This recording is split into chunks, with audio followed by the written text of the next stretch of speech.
أعوذ بالله السميع العليم من الشيطان الرجيم بسم الله الرحمن الرحيم وصلى الله تعالى على سيدنا محمد وعلى آله وصحبه وسلم. We seek refuge in Allah from the accursed shaitan, and we begin in the name of Allah, the most gracious, the most merciful, and we send salutations upon the Prophet of mercy, the mercy of mankind. He is the one of everlasting praises and is in the state of everlasting praise. He is Muhammad, the son of Abdullah, the slave of Allah, and the father of Abdullah, and the father of the slave of Allah. This is your humble orator Muhammad Israel, picking up from page number 102. This is the legendary military ideology of the Prophet Muhammad sallallahu alayhi wasallam. Picking up as for his words at the top of the page. And this is volume 2, not volume 1, in case anyone is just joining us. We have the legendary series, military of the Prophet sallallahu alaihi wasallam, dating back to his career, and it goes through the eras of Abu Bakr as-Siddiq, Umar ibn al-Khattab, Uthman ibn Affan, and now we are on Ali ibn Abi Talib radiyallahu anhu. As for his words in the last part of the report, open quote, but Allah, may He be pleased and exalted, is testing you by means of her, so that He may know whether you will obey Him or her, end quote. This is not understanding the position of the mother of the believers, Aisha radiallahu anha, at all, for the following reasons. Ammar's words represent his own opinion. Aisha radiallahu anha held a different opinion and thought that what she was doing was right. Even each of them was a noble companion and possessed a high level of religious commitment and knowledge. So the view of one of them was not binding upon the other. B. All that may be understood from the words of Ammar ibn al-Yasir is that she was going against the command of Allah Jalla Jalaluhu.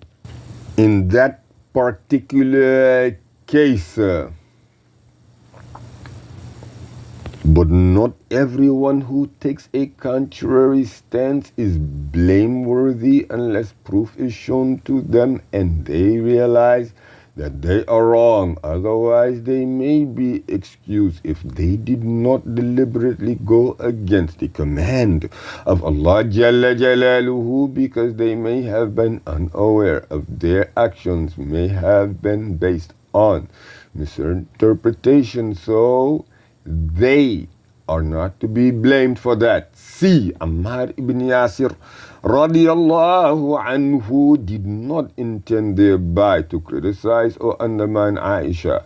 His mention was to point out her mistaken stance out of sincerity towards the Ummah.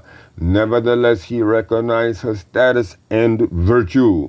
According to some versions of this report from Ammar ibn Yasir, he heard a man reviling or insulting Aisha radiallahu anha, and he said, "Shut up, you ugly, hateful man, by Allah. She is the wife of your Prophet in this world and in the hereafter, but Allah is testing you by means of her, so that He may know whether you will obey Him or her." The Rafidi Shia say that the Prophet sallallahu alaihi wasallam once stood up to deliver a speech, and he pointed towards Aisha's house radiallahu anha and said, "Here is fitna from where the horns of the Satan emerge." End quote. This is a slander against Aisha radiallahu anha, as they claim that the Prophet sallallahu alaihi wasallam meant that fitna would emerge from her house.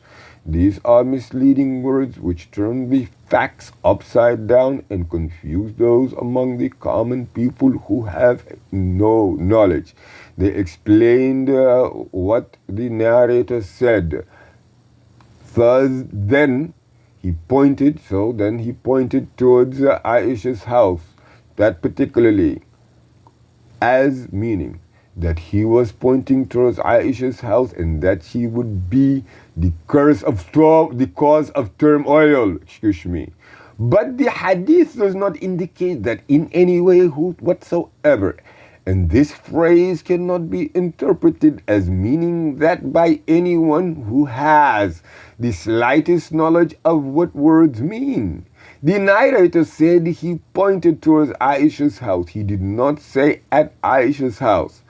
The difference between the two expressions is quite clear. The report in question was narrated by Bukhari in Kitab Fard al-Khums and was also narrated in the book of Sunnah, the two Sahihs of Bukhari and Muslim and elsewhere, with a number of chains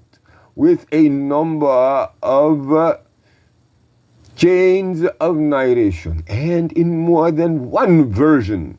The text states the land referred to, which refutes the claim of the Rafidi Shia, and there is no need to refute the argument in any other way.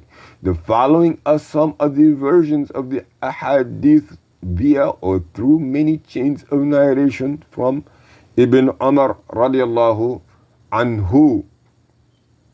It was narrated from Layth, from Nafi, from Ibn Umar radiallahu anhu, that he heard the Messenger of Allah sallallahu alayhi wasallam say, when he was facing towards the east, verily fitna is there, where the horn of the Satan will emerge. It was, end quote, it was narrated that Ubaydullah ibn Umar said, Nafi narrated to me from Ibn Umar that the Messenger of Allah sallallahu alayhi wasallam stood at Hafsa's door and pointed towards the east and said, fitna will appear from where the horn of the Satan is.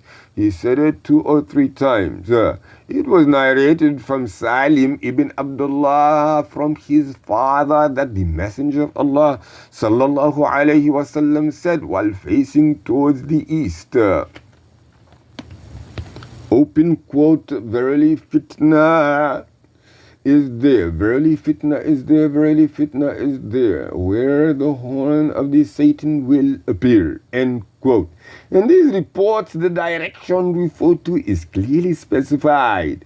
It is the east. This explains what is meant by the pointing that is referred to by the Rafidi Shias.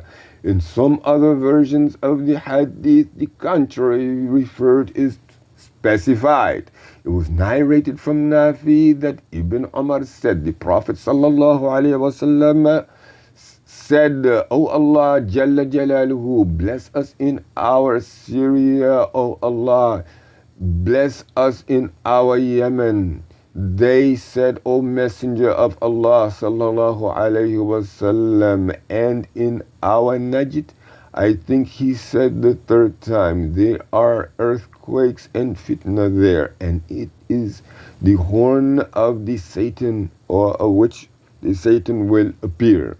It was narrated from Salim ibn Abdullah ibn Umar that he said, open quote, O people of Iraq, how much you ask about minor sins and how many major sins you commit. I heard my father Abdullah ibn Umar say, I heard the Messenger of Allah sallallahu alayhi wasallam say, turmoil will come from there, and he pointed towards the east, where the horn of the Satan will appear. He pointed towards the east, where the horn of the Satan will appear. According to some reports, the names of some of the tribes who live in that land are mentioned, and the situation of their people is described. It was narrated that Abu Musa said, open quote, the Messenger of Allah sallallahu alayhi wasallam pointed with his hand towards Yemen and said, faith is there, and harshness and hard-heartedness are among the uncouth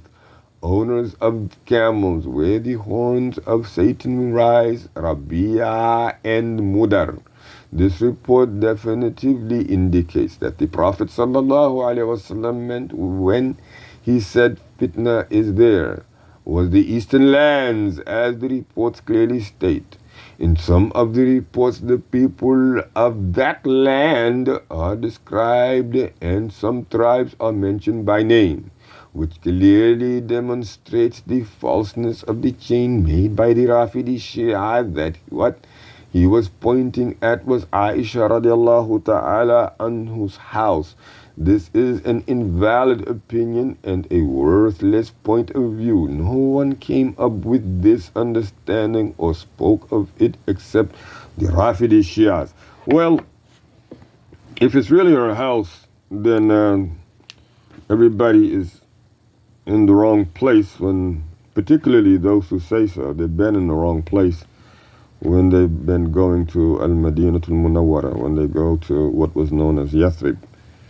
Because the masjid, it's all, today the masjid, when you enter it, it's all one masjid, yeah. We'll realize that it's also part of Aisha radiallahu anha's quarters. So be very careful. And unfortunately, many people are making invalid prayers, which is everybody can understand. You know, that people are making the obligatory prayers and they're invalid for one reason or another. But many are forgetting the prescribed prayers are actually prescribed in a certain way. That's why they're known as prescriptions. So they're just praying for practically void prayers. That's what they are. A good example would be, oh Allah, guide all of humanity. Guide us all. People love that. That's a great one today. Guide us all. Oh Allah, help us all. You know, Allah Ta'ala says already, and I mean, before we go into what He says in the very first surah, Al-Fatiha, which one of us dislikes, resents something, yet we still want to see the success of that? We still want to see that prosper. We still want to see it expand, although we dislike it. None of us. That is so there is nothing which can justify a human being disliking and liking something equally the same. It does not make any sense. How about the Creator? The Creator who created us all. In the very first surah, Al-Fatiha, He specifies 3 categories of mankind, of His creation, mankind and jinn specifically. You know, and one He favors, the second He curses because He dislikes the sayings and their doings, period. So the third category He is making fun of, He is, confusing them. What is the likelihood of we want to see the success, or we intend on guiding one that we are confusing deliberately? So people are saying, guide us all of humanity, we're all innocent. But that's not what He said in the Fatiha. And we want to see righteousness, but we don't want to be sincere. So that also has to be, brought to the forefront. We're not going to go any further than 105. We're going to stop it at 1.7.10. سبحانك اللهم بحمدك وتبارك اسم ربك وتعالى جدك ولا إله غيرك ولا حول ولا قوة إلا بالله العلي العظيم. And again, this is your humble orator Muhammad Israel, over and out. Wassalam.